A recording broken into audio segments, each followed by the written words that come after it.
Vincent Scourneau, merci de nous recevoir ici à l'administration communale de Braine-l'Alleud. Alors Vincent, en quelques mots, qui êtes-vous? Bien voilà, je suis député bourgmestre, avocat de formation, j'ai 57 ans, je suis père d'un fils qui a 22 ans et brainois de souche. Alors Vincent, enfant ici de Braine, réélu à nouveau bourgmestre pour les 6 prochaines années. D'où vient cette passion pour la politique? Quand est-ce que cela a commencé? En fait, je me suis toujours intéressé à la politique. Tout petit, je regardais les débats avec mon grand-père. Ça animait très souvent le dimanche. C'était le dimanche à l'époque, les débats politiques. Et puis j'ai continué à m'y intéresser jusqu'au moment où j'ai terminé mes études de droit et j'ai eu l'opportunité de travailler comme attaché parlementaire. Et donc, j'ai combiné la fonction d'attaché parlementaire avec celle d'avocat stagiaire et j'ai fait mon stage auprès d'Alain Zenner, qui était lui-même engagé en politique, qui est d'ailleurs devenu par la suite, après la faillite des Forges de Clabecq, que tout le monde a en mémoire, il est devenu ministre, il a travaillé au sein du gouvernement. Donc, je suis intéressé à travers finalement des rencontres. D'abord, peut-être l'envie. Et puis les rencontres ont fait que ça a déterminé mon chemin de vie politique. Et donc en 2000, lors de ma première élection, j'ai eu un peu de chance aussi, puisque tout d'abord le bourgmestre de l'époque étant devenu gouverneur, il y avait une certaine forme de vacances. Et puis alors mon père, qui était indépendant sur la commune, je dirais, a sollicité le soutien de sa clientèle, qui m'a soutenu de manière déterminante, puisqu'à ma première élection, je suis directement devenu bourgmestre. Alors, bourgmestre à 32 ans, c'est tôt. Comment est-ce qu'on parvient à surmonter ce challenge et surtout faire honneur aux électeurs? Ouais, c'est vrai, à l'époque, je n'avais pas une grande expérience politique, mais j'étais chef de cabinet à l'économie et donc j'avais quand même, disons, des réflexes politiques. Et puis, j'étais l'enfant du village, l'enfant de la ville. Je connaissais bien Braine-l'Alleud. J'y ai grandi. Mon fils, c'est la 5e génération qui habite au même endroit. Et donc, par voie de conséquence, je connaissais la ville et j'étais passionné par Braine-l'Alleud. Donc ça facilite grandement les choses quand on a une passion et qu'on peut l'exercer, je dirais encore plus quand c'est au profit de l'exercice de la chose publique.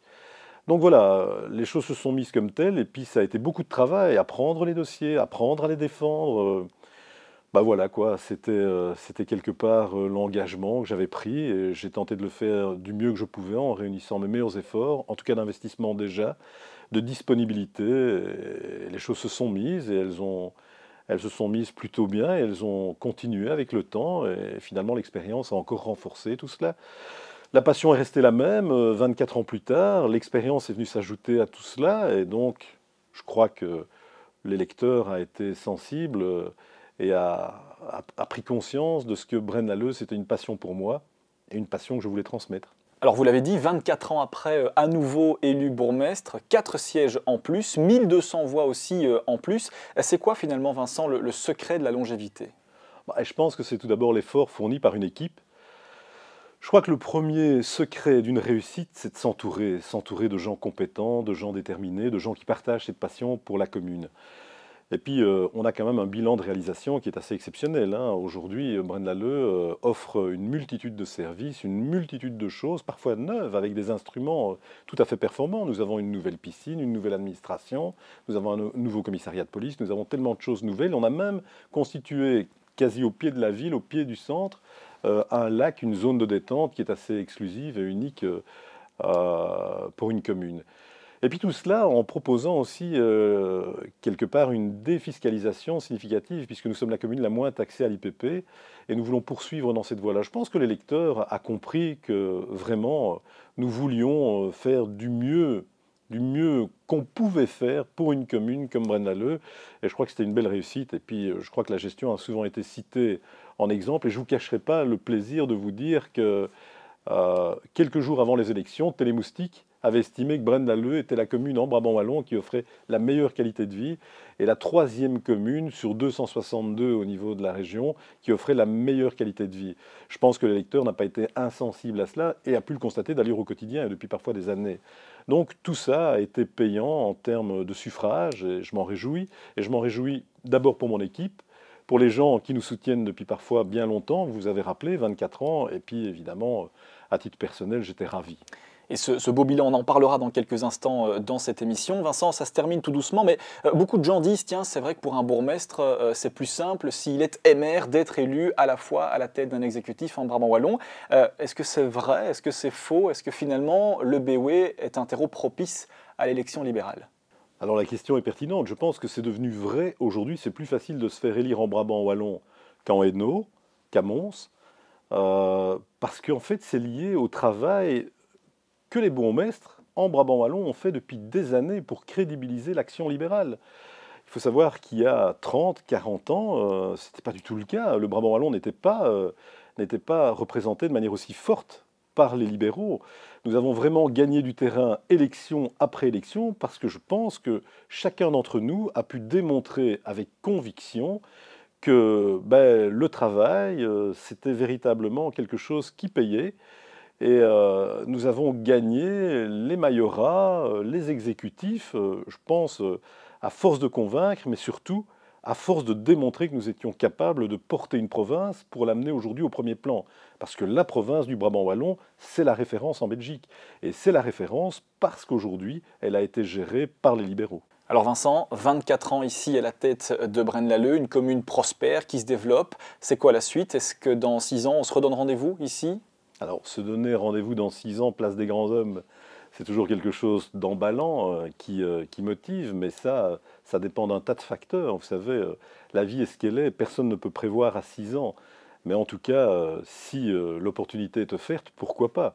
Mais aujourd'hui, je dois dire que j'ai constitué une équipe de jeunes qui sont bien présents, et donc j'envisage l'avenir non pas à titre personnel, mais au titre de l'équipe de manière très sereine. Et donc rendez-vous, si pas moi, mais rendez-vous dans 6 ans pour une équipe qui est prête pour l'avenir.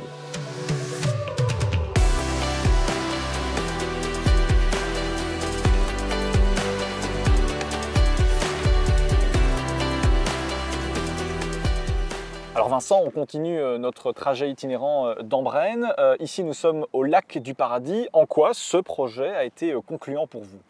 Alors ça, c'est un projet, je crois, qui a animé plusieurs mandatures. Et donc c'est le projet qui démontre la détermination de vouloir faire aboutir les dossiers. Parce que, croyez-moi, ce dossier n'était pas facile. C'est un dossier que j'ai initié en mars 2001. Et donc on a mis, aujourd'hui quand on vient, ça paraît naturel, on a même le sentiment que c'est quelque chose qui existe depuis toujours, mais en fait, c'est un dossier qui a été initié en mars 2001 et qu'on a mis 20 ans, quasiment, à finaliser. Alors, c'est une grande fierté parce qu'il fallait être obstiné, il fallait être technique à certains moments, et il fallait surtout faire face à des résistances qui étaient parfois dans l'adversité. Mais finalement, aujourd'hui, c'est une grande fierté parce qu'il y a une véritable adhésion du public à l'endroit. Il suffit de venir par beau temps, un jour de week-end, pour voir que c'est vraiment quelque chose qui est reconnu et aimé par les Brennois. Et donc ça, c'est une satisfaction. On part d'un projet qu'on défend bec et ongle, parfois dans l'adversité, parfois de manière très technique et compliquée, et puis on voit la réalisation et on voit de manière très pragmatique ce qu'on peut faire. Et ça, c'est très chouette, évidemment. Et donc ça signifie quoi? Que les gens ont parfois peur du changement, d'un gros changement pour une commune telle que Braine?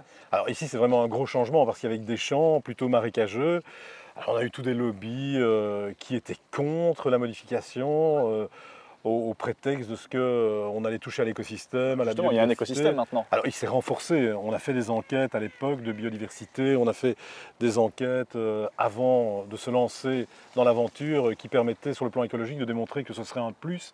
Et on est aussi au pied du centre-ville. Et donc on a donné un poumon véritablement au centre, ce qui est quand même magnifique parce que je trouve que, et je le dis en toute humilité, je trouve que c'est une belle réalisation.